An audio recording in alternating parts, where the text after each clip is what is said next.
Hello दोस्तों, नमस्ते। तो आज हम पढ़ने वाले हैं डिजिट साइकिल के बारे में। तो डिजिट साइकिल कैसे शुरू होता है? पहले क्या होता है, पैथोजन का इनोकुलेशन होता है। इनोकुलेशन के बाद वो होस्ट सेल के अंदर पेनिट्रेट करता है खुद को।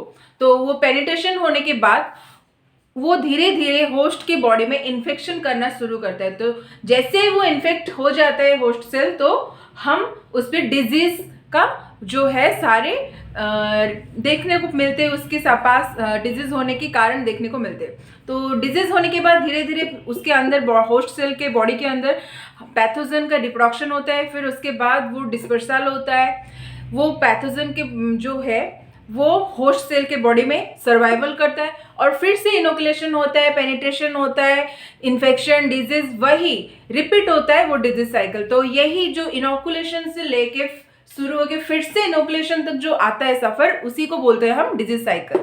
ओके, सो अब हम पढ़ेंगे what is inoculation. So, it is the contact of pathogen with the plant. This inoculum may be land with the plant or inoculum may be adult, fragment or seed. तो देखते देखते सबसे पहले वो it is the contact of pathogen with the plant. मतलब pathogen जो है वो होस्ट सेल या कहाँ पे आता है, प्लांट सेल के अंदर आता है। तो वही इनोकुलेशन मतलब कुछ नहीं, वो एक कॉन्टैक्ट है पैथोजन एंड प्लांट सेल के बीच। ठीक है, ये इनोकुलम जो है वो प्लांट के साथ, मतलब may be land with the plant, मतलब प्लांट के साथ रहता है। ठीक है, inoculum may be adult, fragment और सीड। ये कुछ भी हो सकता है, बड़ा मतलब सीधा एकदम एडल्ट होके पैथोजन जो है वो एडल्ट होके सीधा होस्ट सेल के अंदर आता है, या फिर फ्रैगमेंट के तरीके से, या फिर सीड के जैसे। So inoculum that survives the up season period and cause the original infection in the growing season is called primary inoculum and the infection is primary infection. क्या है मतलब, जो इनोकुलम होता है वो ऑफ सीजन पीरियड में survive होके रहता है। ठीक है, मतलब सर्वाइवल होके रहता है ऑफ सीजन में, जब उसका ग्रो टाइम ना हो। तो उसके बाद फिर जब उसका ग्रोइंग सीजन आता है तो वो ओरिजिनल इन्फेक्शन क्रिएट करता है। ठीक है, मतलब दोनों पीरियड समझो, जो ऑफ सीजन पीरियड होता है वो सर्वाइव होके मतलब खुद को बचा के रखता है। ठीक है, जब उसका ग्रोइंग सीजन आता है तो वो ओरिजिनल इन्फेक्शन करता है। तो यही इनोकुलम को हम क्या बुलाते हैं, प्राइमरी इनोकुलम।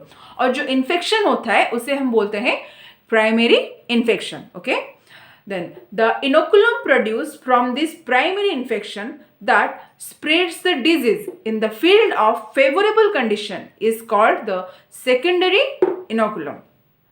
क्या है इसका मतलब, ये जो प्राइमरी इन्फेक्शन होता है इससे जो इनोकुलम प्रोड्यूस होता है, ठीक है, ये डिजीज को धीरे धीरे करके स्प्रेड करता है जब उसका फेवरेबल कंडीशन होता है। ठीक है, जब उसका फेवरेबल कंडीशन अराइव होता है तो उसके वजह से, उसके जरिए वो अपना जो डिजीज है वो धीरे धीरे होस्ट सेल के अंदर स्प्रेड करता है और इसको हम बोलते हैं क्या, secondary inoculum. Inoculum is carried out by wind, water and insects. तो जाहिर सी बात है, इनोकुलम क्या होता है, वो इनोकुलम कैरी करता है, मतलब उसका जरिया क्या क्या होता है, हवा, पानी या फिर कोई insect. Okay, then come to the point, pre penetration. Pre मतलब क्या है, बिफोर। पेनिट्रेशन के बिफोर क्या होता है हम पढ़ेंगे अभी। ठीक है, the actual entry of the pathogen such is called as germination of spores and seeds, attraction or attachment of pathogen to the host, and the third one, recognition between host and the pathogen. ठीक है, जो actual entry of the pathogen होता है, जो मतलब pathogen जो actual entry मारता है ना उसके अंदर, तो क्या क्या होता है, पहले क्या होता है, पहले वो सीड जर्मिनेशन, सीड और स्पोर का जर्मिनेशन होता है। ठीक है, उसके बाद धीरे धीरे उसका अट्रैक्शन और अटैचमेंट होता है पैथोजन का होस्ट के साथ। होस्ट रहता है ना, तो होस्ट के साथ पैथोजन का अटैचमेंट और अट्रैक्शन होता है। ठीक है, फिर उसके बाद दोनों को पहचानते हैं। ठीक है, तो recognition between the host and pathogen, ये होता है प्री पेनिट्रेशन का पीरियड। ठीक है, तो इसके बाद हमारा आता है last one, the penetration period. Okay, ठीक है, तो इस पे क्या होता है, it occurs in different pathway, मतलब अलग अलग पाथ के जरिए ये होता है. क्या क्या है वो? डायरेक्ट पेनिट्रेशन थ्रू इंटैक्ट और attach plant surface. Next, through natural opening और द स्टोमाटा. स्टोमाटा को मतलब तो पता ही होगा आपको, है ना. देन उसके बाद आता है थ्रू वुंड्स.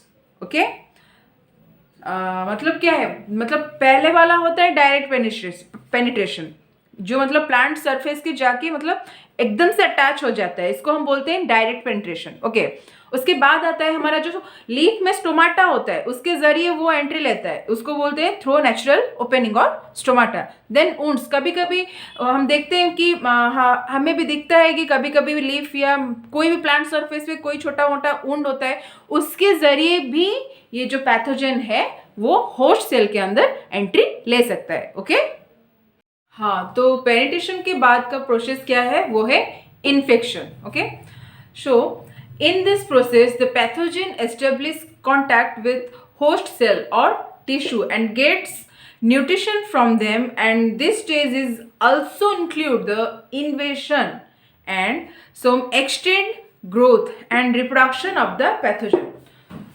तो इन्फेक्शन के प्रोसेस में क्या होता है, जो पैथोजन है वो होस्ट सेल और जो वो होस्ट टिश्यू होता है उसके साथ अपना कांटेक्ट बनाए रखता है और उससे न्यूट्रिशन, मतलब उससे वो अपना पोषक पदार्थ जो है वो ग्रहण करता है. ठीक है, और ये इसी स्टेज में इन्वेशन भी होता है. इन्वेशन मतलब एंट्री होता है, मतलब वो जिस जगह पे वो पहले नहीं था, ऑब्वियसली वो पैथोजन है वो आया है ना, वो अंदर आया है वो कांटेक्ट के थ्रू. तो हाँ, तो क्या होता है इन्वेशन के बाद कुछ ग्रोथ भी होता है उस पर. ठीक है, एक्सटेंड ग्रोथ और रिप्रोडक्शन. तो पूरी तरफ से देखा जाए तो इन्फेक्शन के प्रोसेस में जो होता है पैथोजन होस्ट सेल के साथ कांटेक्ट रखता है. ठीक है, और वो उससे अपना पोषक भी ग्रहण करता है और उस पर वो अपना ग्रोथ और रिप्रोडक्शन भी शुरू कर देता है उसके अंदर. ठीक है, उसके बाद आता है द ग्रोथ एंड डेवलपमेंट. वहाँ पे ग्रोथ शुरू हुई थी ना इन्फेक्शन पे. ठीक है, तो अभी पढ़ेंगे हम कैसे ग्रोथ और डेवलपमेंट होता है. ठीक है, the pathogen invent the which means enter and infect tissue bye growing and multiplying into them.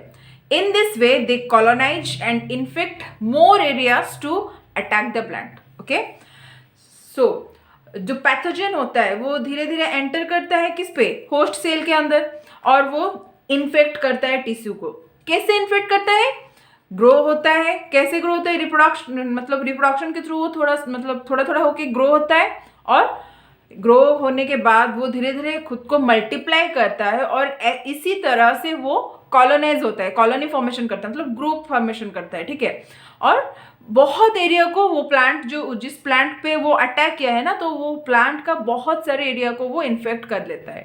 ठीक है, the period between infection and more accurate spore germination and appearance of visible symptoms called the incubation period. Okay, तो जब वो enter करता है तो पता नहीं चलता ना वो कैसे एंटर किया, वो कैसे पेनिट्रेट किया, पर हमको वो डिजीज हुआ है कैसे मालूम होता है, जब हम उसके सिम्टॉम देखते हैं, है कि नहीं. तो वो सिम्टॉम कैसे दिखता है, मतलब देखो, जो इन्फेक्शन होता है, इन्फेक्शन, फिर उसके बाद धीरे धीरे वो जो स्पोर जर्मिनेशन होता है, और धीरे धीरे करके वो जो विजिबल सिम्टम्स को दिखाया जाता है, मतलब दिखता है उसमें, मतलब प्लांट सेल में, उसको हम बोलते हैं incubation period.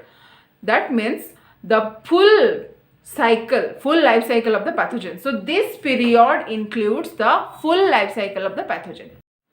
So now is the dissemination of pathogen. Okay, it is the transfer of inoculum from the sites of its production to the susceptible host surface.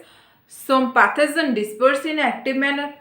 Okay, then the chief agents for the dissemination are air, water and insects.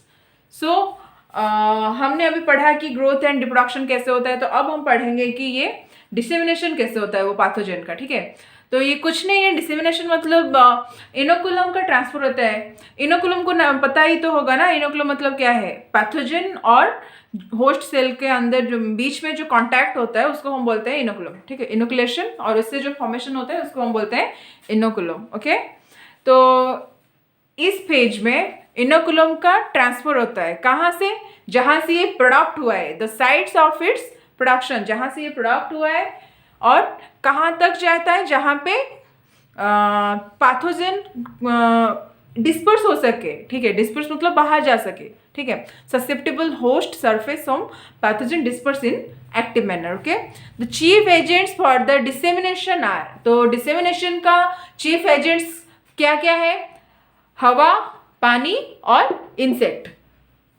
Okay, the final phase is the seasonal carryover of pathogen. Okay, तो कुछ भी कोई भी process हो उसके लिए हमको क्या चाहिए होता है, suitable condition. Okay, so at sunset suitable condition in the next growing season, this resting structure become active and produce inoculum and this taken to the host surface. मतलब अगेन वो साइकिल फिर से शुरू हो जाता है जबकि उसका वो क्या है, सुइटेबल कंडीशन आ जाता है नेक्स्ट ग्रोइंग सीजन पर। ठीक है, तो आई होप आपको ये वीडियो बहुत अच्छे से समझ आया होगा। अगर नहीं आया है कोई भी पॉइंट, अगर आपको किसी भी पॉइंट पे डाउट है तो प्लीज़ कमेंट सेक्शन में अपना डाउट बता दीजिए, हम आपके डाउट्स क्लियर करने की कोशिश करेंगे।